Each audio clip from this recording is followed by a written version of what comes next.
ঝিঙের জল বড়া, নামটাই একদম ইন্টারেস্টিং, তাই না? এই তপ্ত গরমে দুপুরে বা রাতের মেনুতে এই ঝিঙের জল বড়া দিয়ে ভাত বা রুটি খেয়ে খুবই শান্তি মেলে। পুরোনো দিনের এরকম খুব সাধারণ রান্নাও দিদা ঠাকুমার হাতের ছোঁয়ায় হয়ে উঠত অসাধারণ। সেরকমই এক সনাতনী রান্না আজ আমি তোমাদের সাথে শেয়ার করব।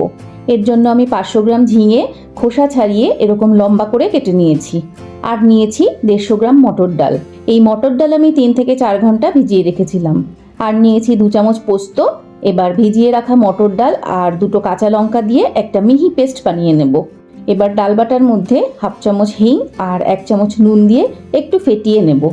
এবার কড়াইতে 3 থেকে 4 চামচ সর্ষের তেল গরম করে 2টো শুকনো লঙ্কা আর 1 চামচ কালো জিরে ফোড়ন দিয়ে একটু নেড়েচেড়ে ঝিঙের টুকরোগুলো দিয়ে দেব।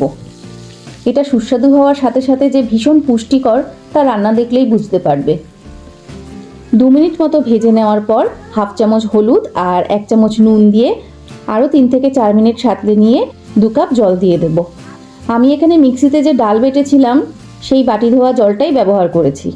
জল একটু ফুটতে শুরু করলে ফেটিয়ে রাখা ডাল থেকে একটু একটু করে ডাল নিয়ে এভাবে ঝোলের মধ্যে বড়ার আকারে দিতে হবে। একদম যেভাবে তেলের মধ্যে বড়া ভাজা হয় ঠিক সেভাবেই বড়াগুলো নিজেদের পছন্দ মতো ছোট বা বড় আকারে দেওয়া যেতে পারে।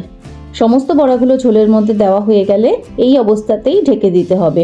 কোনো মতেই বড়া বা ঝোলে হাতা বা খুন্তি দিয়ে নাড়ানো যাবে না। মিডিয়াম ফ্লেমে এইভাবে 15 মিনিট মতো ঢেকে ফোটাতে হবে। আর এভাবেই বড়াগুলো সেদ্ধ হতে থাকবে। এবার ঢাকা সরিয়ে খুব আলতোভাবে বড়াগুলো ওপর নিচ করে দিলে দুদিক থেকেই বড়াগুলো পুরোপুরি সেদ্ধ হয়ে যাবে। স্বাদ অনুযায়ী আরও 1 চামচ নুন মিশিয়ে দিলাম। তারপর পোস্ত বাটা আর 4টে কাঁচা লঙ্কা দিয়ে ভালো করে মিশিয়ে আরও 5 থেকে 6 মিনিট আঁচ কমিয়ে এভাবে ঝোলটা ফোটাতে থাকবো। রান্না একদম শেষের দিকে। এবার 1 চামচ চিনি মিশিয়ে আর একটু নেড়ে নিলেই ঝিঙের জল বড়া তৈরি। আজকাল এইসব রান্নার নামও শোনা যায় না আর খেতেও দেখা যায় না, অথচ এটা কিন্তু গরমে খাওয়ার জন্য খুবই আদর্শ। এমন কিছু কিছু সাবেকি রান্না আছে যাতে গাদা মশলা বা তেলের ব্যবহার ছাড়াই তার অপূর্ব স্বাদ হয়। তোমরাও এভাবে বাড়িতে ঝিঙের জল বড়া বানিয়ে খাও, খুবই সুস্বাদু লাগে খেতে। আর আমার আজকের এই রান্না তোমাদের কেমন লাগলো লাইক কমেন্ট ও শেয়ারের মাধ্যমে জানিও। আর আমার চ্যানেলটা সাবস্ক্রাইব করে পাশে থেকো।